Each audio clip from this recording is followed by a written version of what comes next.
program in Ukraine, where the government's long-awaited counter-offensive is underway. Kiev says it has retaken land, 3 villages in the southeast of the country. This is just days after the flooding of many towns when the Nova Kakhovka Dam was destroyed last week. Both sides blame the other for blowing up the dam, while there's been particular concern for those stranded in areas under Russian control. Many civilians say Russia is forcing villagers to present Russian passports before taking them to safety. One such town under Russian control is Oleshki. We haven't been able to get through directly to people there, but we did earlier speak to Nadia Sheikas, who is in the capital Kyiv and has relatives in Oleshki, her parents and her husband's parents. My parents have better situation, a better condition of living. Their house is situated on the conditional top of the town. That's why they didn't have much problem with water. But my parents-in-law, their house was like half of their house was underwater. So they need to go upstairs, and they spend more than 24 hours on the roof with 4 dogs and 2 cats. Have you heard from your in-laws in the last day or so? You said they spent more than 24 hours on the roof of their home, that they're clearly down. Where are they?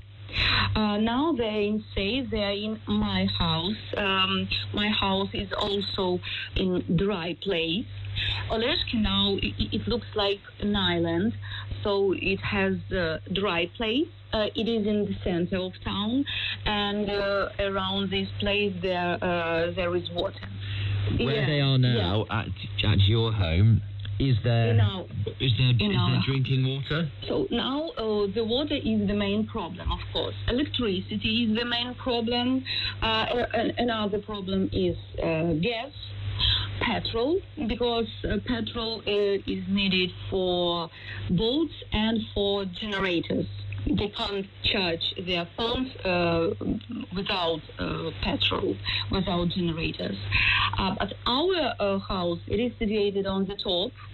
That's why our underground water is clean. It is really very deep.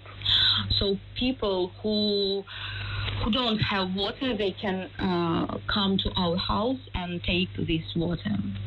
And that's what you're offering neighbours the chance to go up the hill to your home to get drinking water if they need to.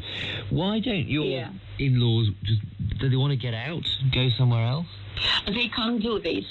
They can't do this because of Russian soldiers.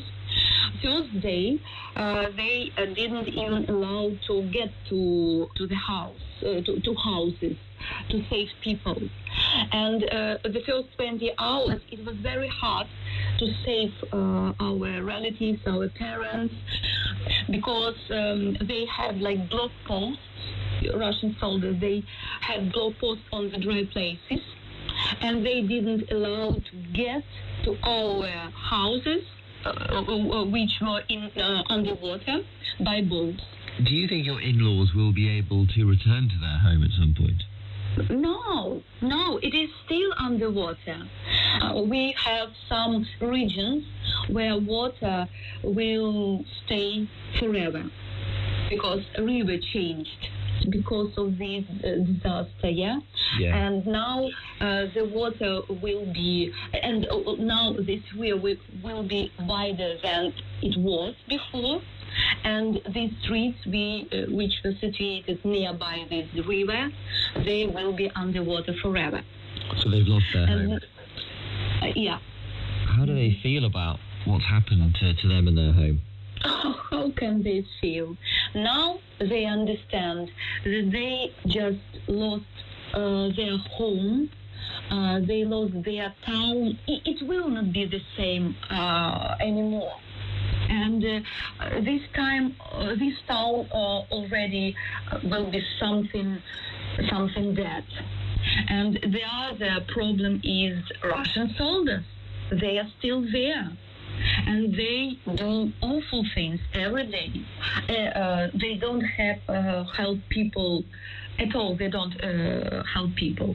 They steal their boats, their food, just to survive themselves. Nadia Shaykhasta, who is in Kyiv, talking about her parents and her husband's parents in the Russian-controlled town of Oleshki, which has been hit by flooding after the destruction of that dam almost a week ago.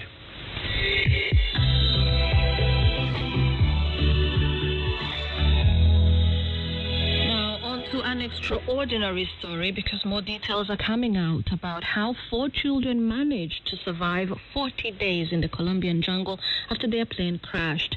Their grandmother, Fatima Valencia, told reporters how the eldest child, 13-year-old Leslie, was able to keep her 3 younger siblings alive, one of whom was just 11 months old, by building a camp and knowing what to feed them. Siempre ella los cuidaba cuando la mamá trabajaba.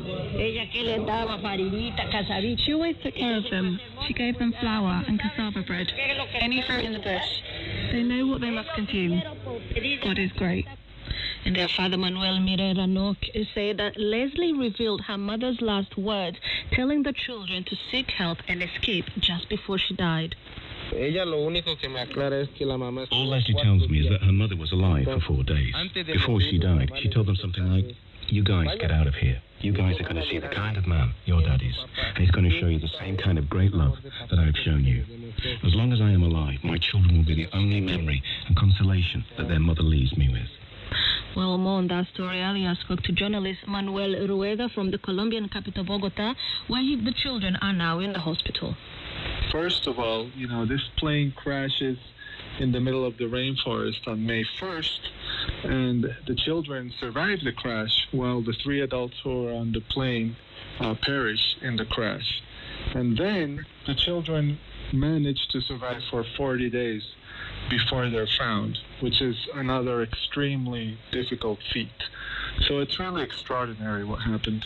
They were able to survive initially with 3 kilos of cassava flour that someone on the plane was carrying. So apparently this was their first food. Then we know that they wandered in the jungle for many days, and they lived of fruits and seeds that they could find in the trees in the rainforest. Now, these are all second-hand accounts because the children are in a hospital right now. None of the press here has been able to speak directly with the children. So this is what the relatives of the children who have visited them in the hospital are saying that the children have told them, particularly the oldest child, Leslie, who's 13 years old. We understand that the mother may have survived with them, but unfortunately passed after 4 days. So there's contradictory accounts of that, okay? That's what the children's father is saying. Leslie, the oldest child, told him that the mother survived for 4 days. But then on the other hand, people from the rescue team, the general who was leading the operation, the children's grandfather, say that this isn't true, that the 3 adults in the plane died immediately when it crashed.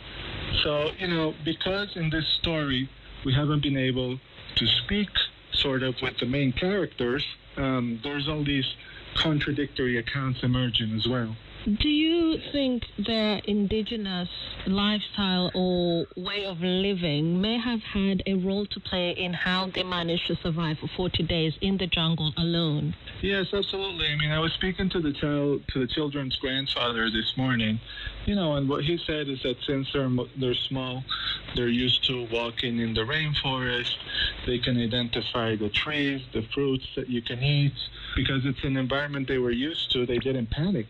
You saying that you've spoken to their grandfather. How did the family react, or how were they feeling when they found out about the children's survival? Well, they were extremely relieved and extremely happy. I mean, this has been a very difficult 40 days for them because the plane was found on May 16th, so 2 weeks after it went down. And that's when they realized that the children's mother had died. They were going through a period of grieving. They're elated that they can see the 4 children in good condition, having survived a difficult ordeal. So they're very happy. They're also trying to ensure that the children have enough privacy to recover. And the children are going to be in the hospital probably for 3 weeks while they recover. And we understand that there was a dog that found them by the name of Wilson, but there is no more information of his whereabouts. Have we found any more about that?